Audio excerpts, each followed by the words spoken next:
This is Fox 5 News Morning. Did you know we aren't the only ones who can get the flu? Dogs can too.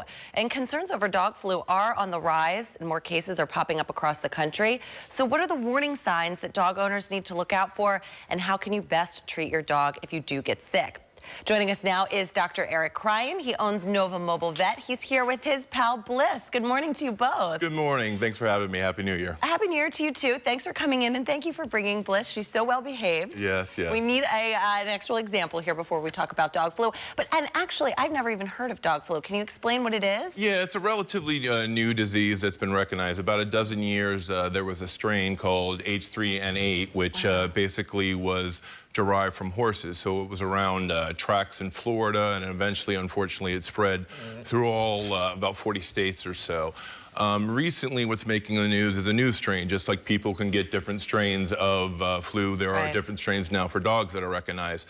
This one is more derived from birds, more of an avian flu, what we call H3N2. Neither of these strains are contagious to people, so you don't have to worry about people getting it.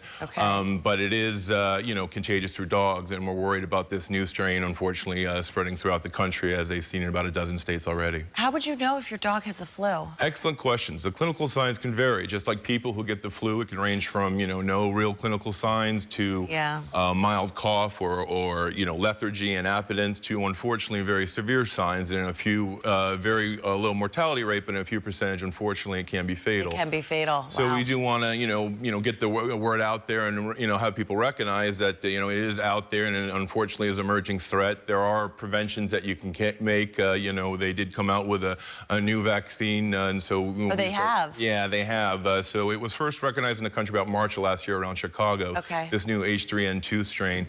And, Zoetis and some other countries came out with a vaccine around November or so last year. And so just like there's now, unfortunately, new strains for people, we have to worry about for dogs as well. And would you recommend all dog owners get their dog vaccinated? Excellent question. No, I would not recommend it. It's more of kind of a lifestyle choice. It's something, that I feel, that we need to be proactive with. Unfortunately, having someone on my staff who lost a dog when the last outbreak came, I feel it's something that, we need to, get the word out there for. Absolutely. So if dogs, are, high exposure, if a dog, travels a lot, if they're going into these areas, if they go to dog parks, and so I see a wide range of dogs throughout NoVa. So if I have a Bichon in Boston that pretty much just stays on, the couch, it doesn't go out much, they wouldn't need it. But if I had a Shepherd in, say, Springfield that, goes to a lot of dog parks and travels a lot, that might be a different dog that we maybe consider the vaccine for if their exposure's higher. And we do have those symptoms listed on your screen right now, something to watch out for, because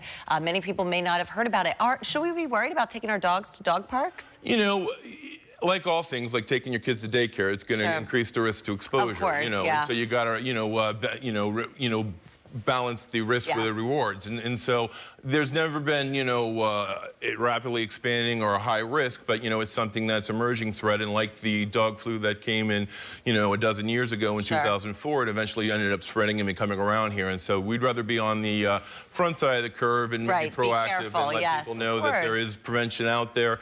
The clinical signs, consisting of, lethargy, coughing, ocular and nasal discharge sometimes. Those are the things that you want to look for. And as always, if you have any questions whatsoever, call your local veterinarian. Dr. Cryan, thank you so much for coming in today. Bliss, wonderfully behaved. Thank you both. My pleasure. All right, we'll be right back.